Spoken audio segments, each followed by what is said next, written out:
Dr. Umar, man. Happy to have you back. It's been a while, man. I mean, I haven't had you on here in a while, man. Yes, sir. Peace and Pan Africanism has been 6 months. Christmas Day would make 6 months. Yeah, man. It's been forever, man, since me and you did an interview. But we here now. It's a lot I want to ask you and get your take on. Nicki Minaj. How you feel about the backlash she getting right now? Yes, indeed. Yes, indeed. Nicki Minaj, I have always felt, in my opinion, is one of the most lyrically gifted female hip hop artists that we've had this century. Very talented artist. As you know, she used to date Meek Mill at one point, and he's a phenomenal artist. And her lyrics were not far behind his in terms of quality. So she's a very talented artist, very talented musician, a very beautiful woman. When I saw her interview with Erica Kirk, Charlie Kirk's widow, it almost blew my mind because I was not aware that she had joined the Donald Trump bandwagon. So this past Sunday, December the 21st, she was in Phoenix, Arizona. It was Turning Point's USA Amerifest conference. So this is the conservative think tank, foundation, organization, and movement that Charlie Kirk helped to co-found. So she was interviewed by his widow, Erica Kirk, for about 30 minutes. And some of the stuff that Nicki Minaj said out of her mouth left me flabbergasted. She said things like Donald Trump and JD Vance were heroes, that they were role models for our children. She said that when they speak, she can tell that they're speaking for us, that they make us feel proud to be American. She said that they have given us a chance to beat the bad guys and win. She also said something to the effect that really bothered me. Nicki Minaj said, it's not just that, and I'm paraphrasing, I want to try to get it correct, but she said something to the effect that it's not just that we tell black children to feel proud of themselves, but it's like we're doing that. And at the same time, we're telling other children not to feel proud of themselves. And so I guess she was alluding to this false narrative that the conservatives are putting out there, that teaching black children black history and teaching white children the true history of America is somehow going to make white children feel bad about themselves. That bothered me because she's a black woman, or at least I thought she was. She clearly has black children. So are you saying you don't mind your children growing up in a society where they cannot be taught black history or the true history of America because some people feel it offends the self-esteem of white children? And this is so hypocritical, Art, because we've been in America 400 years at least under British North American control. And look at how the self-esteem and self-worth and self-value of black children has been and continues to be compromised for the benefit of the white child. And yet you're telling me that to implement a curriculum of corrective history where you're not insulting white people, you're not denigrating white people, you're simply making sure white children understand that the foundation of this country was laid and built and cemented on the genocide of Native Americans and the enslavement of African people. And not just the enslavement of African people, the dehumanization of African people. What a lot of people don't get, Art, is that although the United States of America was somewhat late to the international slave trade, even though they joined it rather late, the Portuguese had already been in it. The Swedes had already been in it. The British had already been in it. The Roman Catholic Church had already been in it. America was kind of late to the party. But once America got involved in the transatlantic slave trade, what we call the Ma'afa in African culture and in the conscious community, the Ma'afa, even though America was late, America would soon dominate the transatlantic slave trade. I don't think people understand, Art. Many of the streets and back roads of America were created so that they could traffic black people during the domestic slave trade. A lot of people don't understand that. When you see these small streets in front of big streets and all of your 13 colonies and subsequent states that joined the Union as slave territories, those small states, those small streets, Art, in back of the large streets were created so you could sneak the slaves in the alleyway and traffic them in the alley and sell them in the alleyway. So, for example, we're in Philadelphia. In Philadelphia, you have Market Street, you have Broad Street. Those are your two major streets. You also have other major streets, but you have a lot of small streets. And sometimes when you go down these streets, your car can barely fit down these streets. And you say, well, why would they make a street this small? They did not make the street for the car. They made the street for the slave wagon. They made the street for the slave coffle. The streets were made long enough, large enough, just so the slaves could be trafficked down them. A lot of people don't even know that the layout of many of America's major cities that were slave states, that existed in slave states, those cities were laid out to benefit and accommodate the domestic slave trade. Because after 1808, Art, 1808 is when America outlawed the international slave trade. They did not outlaw slavery. They just outlawed the importation of Africans. So from 1804 until 1865, how did they get more slaves in America if you couldn't ship them in? They moved to a domestic slave trade, which means what? It means that they had to birth and create their own domestic slave system. And this is where you get the breeding farms. This is where you get the breeding farms where they would get a dozen black women, one black man, and his job was to keep those black women impregnated constantly. They were called the bitches, and he was called the buck. And unfortunately, we still refer to each other in those same pejorative terms. We call our women bitches, and we call the men bucks or the N-word. We use the same terminology on each other that they used on us. So getting back to the Nicki Minaj situation, what bothers me about my sister, and I still love and respect her, and I'm going to hope that she engages in some corrective behavior, because this is insane. This is absolutely insane to see such a talented, beautiful black woman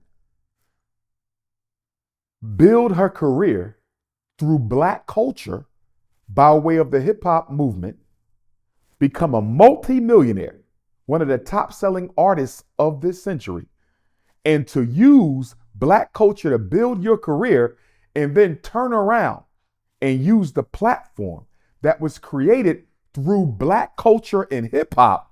And now you're going to use your platform and your prominence within our culture to work against the progress of black people by joining Donald Trump, J.D. Vance, Erica Kirk, Turning Point USA against the best interests of black people. It's bothersome. And the issue about this, Art, is, to me, this is the Candace Owens effect.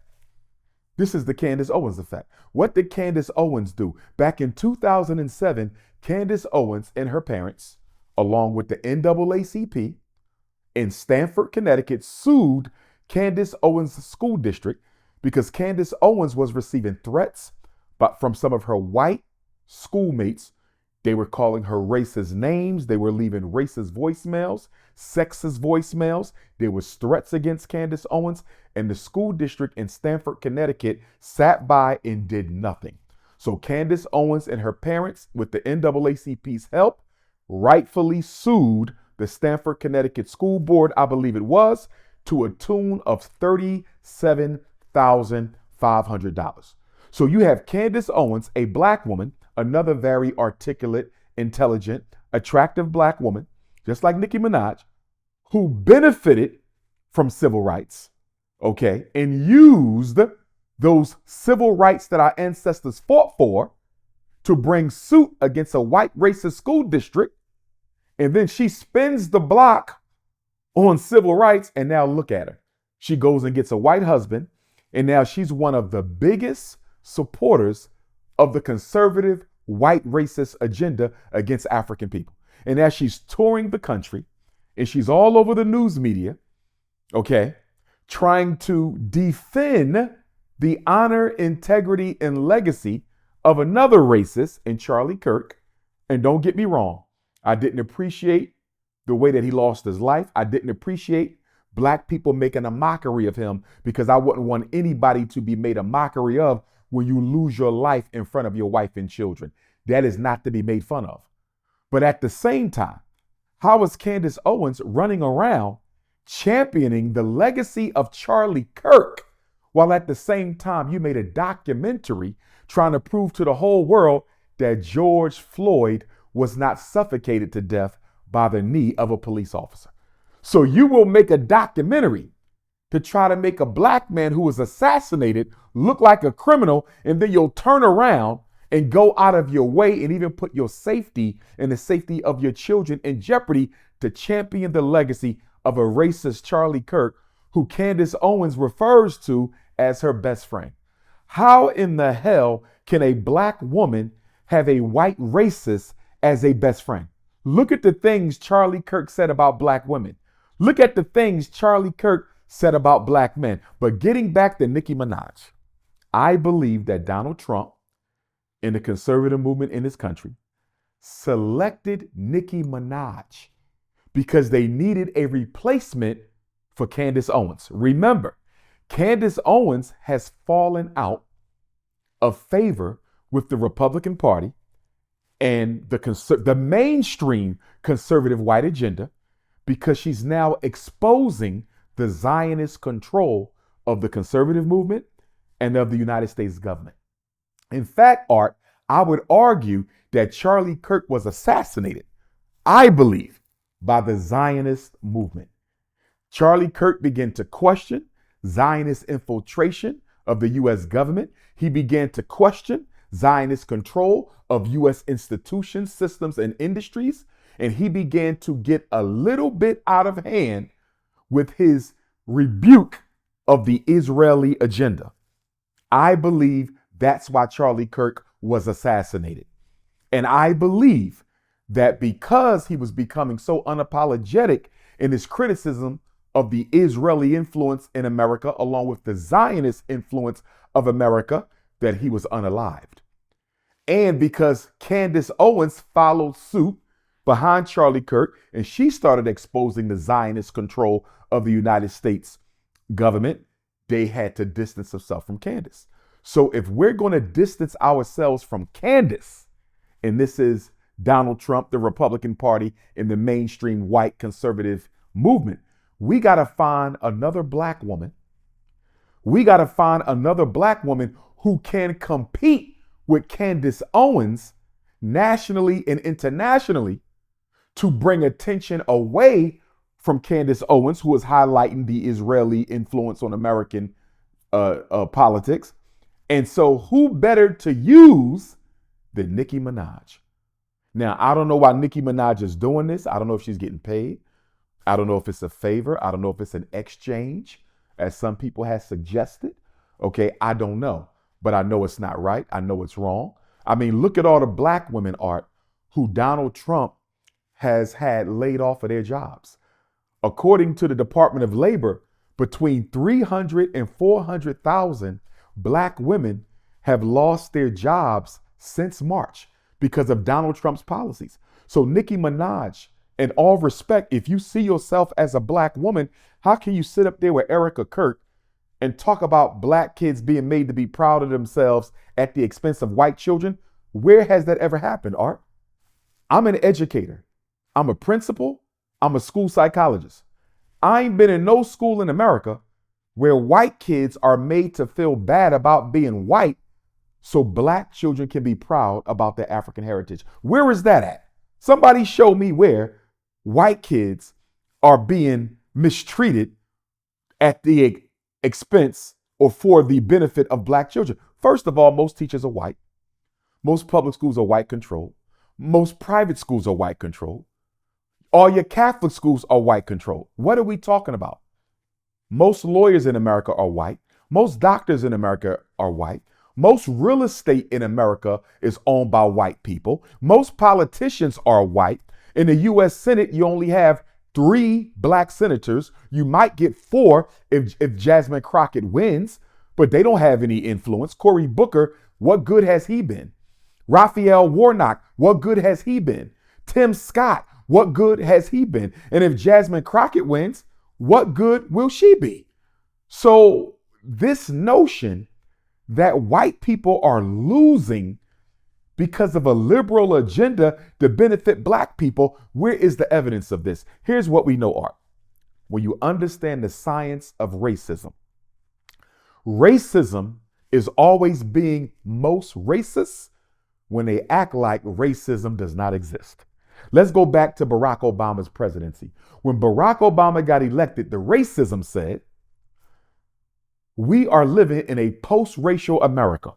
We have a black president, so maybe we don't need black fraternities and sororities anymore. We have a black president, so maybe we don't need the NAACP. We have a black president, maybe we don't need historically black colleges anymore. This was the propaganda that white supremacy put out when Barack Obama was elected. And what happened during Obama's administration? We saw a white police brutality and assassination campaign against the black community like we've never seen in recent history. Whenever they try to act like race don't matter, that's exactly when they're about to become more racist. Now, I want to draw a parallel to this, Art, because right now, Donald Trump is waging war against Venezuela. Even though war can only be declared by Congress, Donald Trump has taken it upon himself to wage war against the Venezuelan government. Now, how does this relate to Nicki Minaj? I'm going to tell you. Nicki Minaj, her parents and herself, they're from Trinidad and Tobago. If I'm not mistaken, Nicki Minaj may have been born in Trinidad or Tobago. If she wasn't, at least her parents were. At least her father was. Rest in peace to him, and condolences to the family for their loss of her father. Nobody should ever lose their life in that manner. So her father is of East Indian and African heritage. So he's mixed race, East Indian and African Trinidadian. Her mother, I believe, may be an American African. But from what I understand, the mother's all black. The father is black and East Indian. So Nicki Minaj carries within her the DNA of the East Indian people and the African people. And my question to Sister Nicki Minaj, and I hesitate to call her sister, but I'm going to do it anyway, because until I get clarity from her, I'm not going to assume the worst. But a question I would need to ask Nicki Minaj, Art, do you primarily identify as a black woman? Or do you primarily identify as an East Indian? And the reason I got to ask her that, Art, not only is she turning her back on the same black America that made her famous, not only is she turning her back on the same black America that made her famous, Art, but right now, Donald Trump has carried out 29 different strikes on Venezuelan seagoing vessels, Art. The Caribbean Sea, Donald Trump has seized oil tankers from Venezuela. He has murdered at least 105 Venezuelans. Allegedly, that's what the media is reporting. There's only one Caribbean country, Art, that is standing in solidarity with Donald Trump. Guess who it is? Trinidad and Tobago. The Prime Minister of Trinidad, the Prime Minister of Trinidad and Tobago, Nicki Minaj's ancestral homeland. Well, technically, your ancestral homeland is Africa, okay? But the birthland of her parents and maybe herself, Trinidad and Tobago, they are the only Caribbean country, or should I say, the main Caribbean country, standing in solidarity with Donald Trump's unilateral and illegal move to declare war on Venezuela without the approval of the U.S. Congress. Now, Art, you might ask the question, why is the Prime Minister of Trinidad and Tobago going against the entire Caribbean community and standing with Donald Trump? You want to know why? Most Caribbean islands have a black president and or black prime minister. Trinidad and Tobago is unique, Art, because the prime minister of Trinidad and Tobago, a woman by the name of Kamala, first name Kamala, okay? Not Kamala, not to be confused with Kamala, but Prime Minister Kamala of Trinidad and Tobago is an East Indian. So even though the population of Trinidad and Tobago, Art, is 40% black, it's also 40% East Indian, and it's 20% mixed. And I've been to Trinidad and Tobago. And do you know what I was told by the Trinidadian and Tobagan Africans there? Our black brothers and sisters, they told me that Trinidad and Tobago is dominated by the East Indians. They told me that they are racist, that they control the import and export. They told me that they control the drug trade. They told me that they control the used car industry. I was even told in Trinidad and Tobago by our black brothers and sisters, our Trinidadian African brothers and sisters, that if an ethnic war broke out, if a race war broke out in Trinidad and Tobago between the blacks and the East Indians, we would probably lose. Because even though we're 40% of the population and they're 40% of the population, they control the entire infrastructure, Art. So when I say I would like to respectfully know whether or not Sister Nicki Minaj identifies as an East Indian or an African, that's not just for American African purposes, Art. That's for Trinidadian African purposes, because I need to know if she identifies with the oppressed black people of Trinidad and Tobago, who are being oppressed by who? East Indians. Remember, Art, when the white man left the Caribbean, he put the East Indians in charge. A lot of people don't know that. When the white man left the Caribbean to make sure black people would never get sole control of their island, he left East Indians in charge and he left Chinese in charge. And if you go to almost any Caribbean island today, you will find that either the East Indians or the Chinese are doing better than black people, even if there's more black people on the island. Trinidad and Tobago is unique because you have just as much East Indians as you have Africans. So I need to know if Nicki Minaj stands with the East Indians of Trinidad and Tobago, who are oppressing our brothers and sisters on that island, or does she stand with her Trinidadian African brothers and sisters, as do I? But getting back to this, Art, I believe that Nicki Minaj was selected for 3 reasons.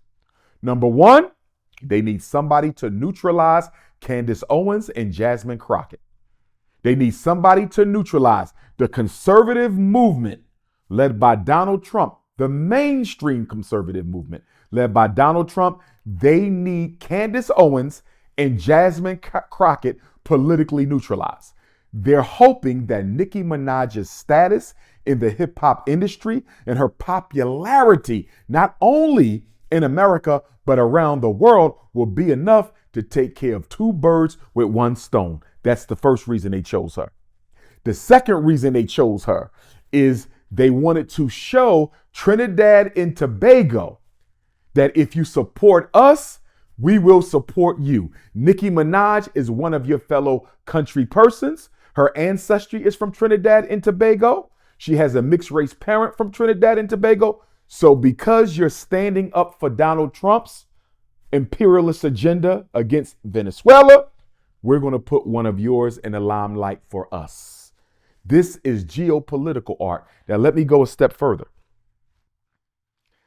Some people ask the question, why is Donald Trump doing everything the Zionists are asking of him? The reason Donald Trump is doing everything, Art, that the Zionists are asking of him, because Donald Trump is in those Epstein files. Donald Trump is in those Epstein files. Congress has already ordered the Department of Justice, Art, to release all the Epstein files by Friday. Congress ordered the Justice Department, Donald Trump's Justice Department, to release all the files by Friday. Just today, Art, they released some more today. And guess what? Donald Trump's name is mentioned in those files allegedly hundreds of times. There is clear proof that Donald Trump was on Epstein's jet multiple times. And the question is being asked by the media, even if Donald Trump did not engage in any of the sex abuse of children and adults, was he aware of it? Because if he was aware of it, he can be charged as an accomplice to the crime. And here's the thing. Jeffrey Epstein, Art, was a Mossad agent. Jeffrey Epstein was Israeli secret intelligence. Jeffrey Epstein was Israeli secret intelligence. And I believe that the Mossad, the Israeli Secret Service, used Jeffrey Epstein to blackmail all of the top politicians, all of the top businessmen, and all of the top politicians, businessmen, and entertainers in America in order to coerce them, Art, to do whatever the Zionists want them to do. And if you don't, we will expose your participation in the Epstein ring. You see how that works? The Zionists, Art, they use blackmail. They have a file on almost every politician in D.C., black and white. Now, let me tell you how they played Donald Trump. During his first term, they let Donald Trump think he was in charge. During his first term, they let Donald Trump think he was commander-in-chief. During his first term, they let Donald Trump go against COVID. They let Donald Trump go against the LGBT. They let him do what he wanted to do. You know why? Because they was looking towards Donald Trump's second term. They said, when he gets back in the second term, Art, we're going to sit his ass down. We're going to let him know who's in charge. We're going to let him know what he's going to do. And if he tries to be arrogant and narcissistic and belligerent, as he has shown the world he can be, we're going to let him know. Jeffrey Epstein worked for us. And now you work for us. Why? Because you was very good friends with Jeffrey Epstein for a very long time. And we know you know what he was doing, and you did nothing to stop it, even if you didn't participate. You want to know why Donald Trump is attacking Venezuela, Art? Venezuela has an oil deal with Iran. And as you know, Israel can't stand Iran. America can't stand Iran. Venezuela has an oil deal with Iran. That's not good for the Zionists. So they're making Donald Trump attack Venezuela in the name of the Zionists. And Trinidad and Tobago is standing with Trump. And so therefore, Trump is elevating Nicki Minaj to national stature as a payback to the Trinidad and Tobago government. Art, Donald Trump can't get out of this if he wanted to. Whatever the Zionists tell him to do, he will do it. I heard J.D. Vance mention Nicki Minaj by name at least 4 times in his speech that he gave at Turning Point USA's conference in Phoenix on Sunday. He mentioned Nicki Minaj by name at least 4 times. And don't forget, Art, where was Nicki Minaj on November the 18th? On November the 18th, Nicki Minaj was at the United Nations. Art, how does a hip hop artist, no disrespect to my sister, Nicki is an intelligent sister, beautiful family. This ain't personal, this political, Art. But how does a rapper, how does a hip hop artist go from rap to giving speeches at the United Nations? And on November the 18th, Nicki Minaj gave a speech supporting Donald Trump's intervention in northern Nigeria on behalf of the Christians. Let me ask you a question, Art. Since when did Donald Trump start caring about black Christians? He don't care about the black Christians right here in America. What has Donald Trump done about miseducation for black Christians in America? What has Donald Trump done about police brutality against black Christians in America? What has Donald Trump done about homelessness and gentrification against black Christians in America? What has Donald Trump done against economic apartheid waged against black Christians in America? Since when did Donald Trump start giving a damn about black Christians? So let me get this right, Art. You're not doing nothing for the black Christians in America, but you're going to go all the way to northern Nigeria.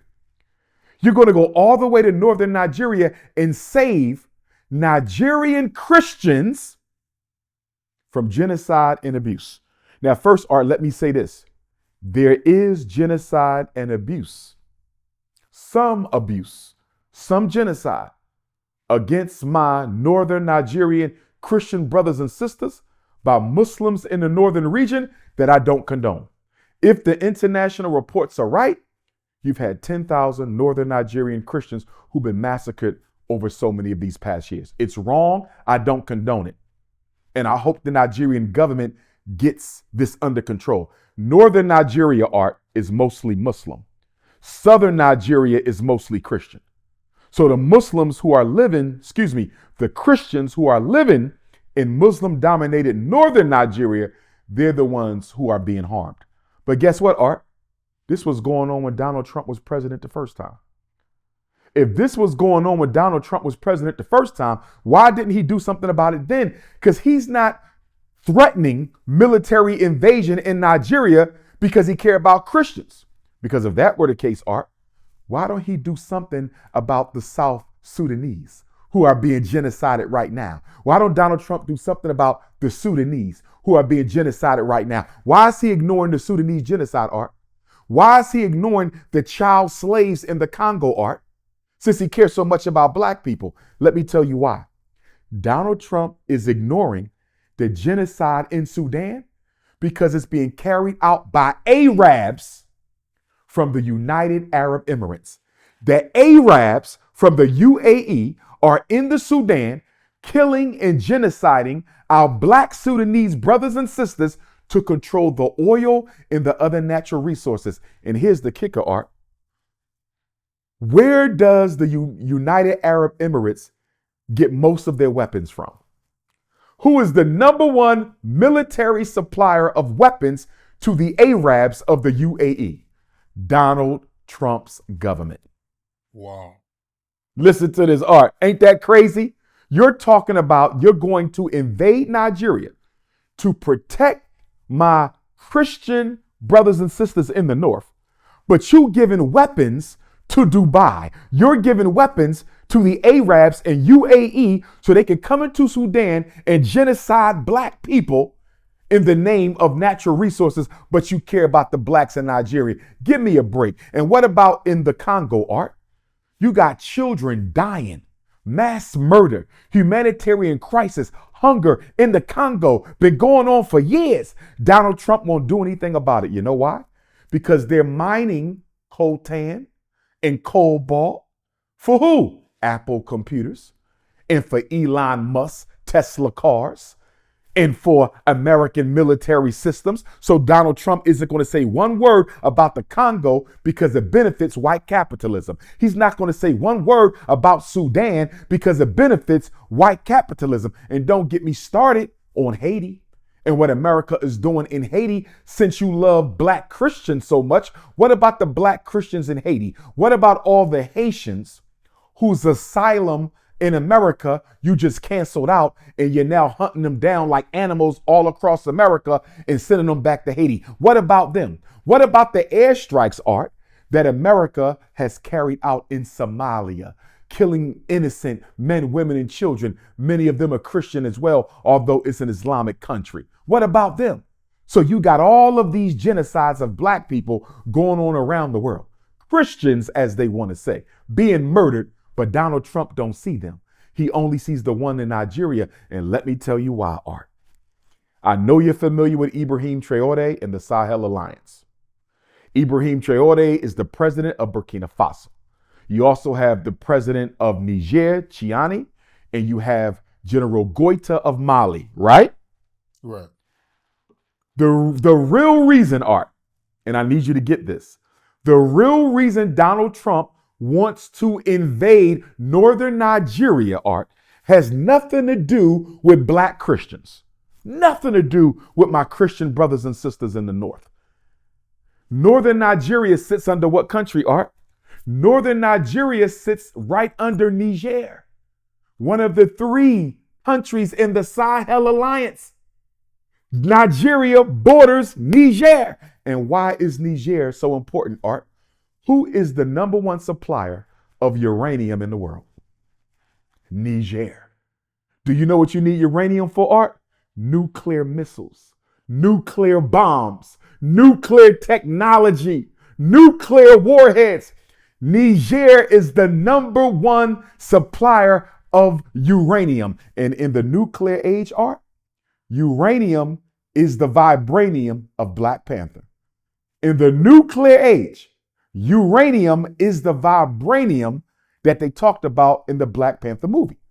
So the reason Donald Trump needs to get into northern Nigeria, Art, so they can invade and try to overthrow President Chiani in Niger so they can get control of the uranium. Are you with me so far?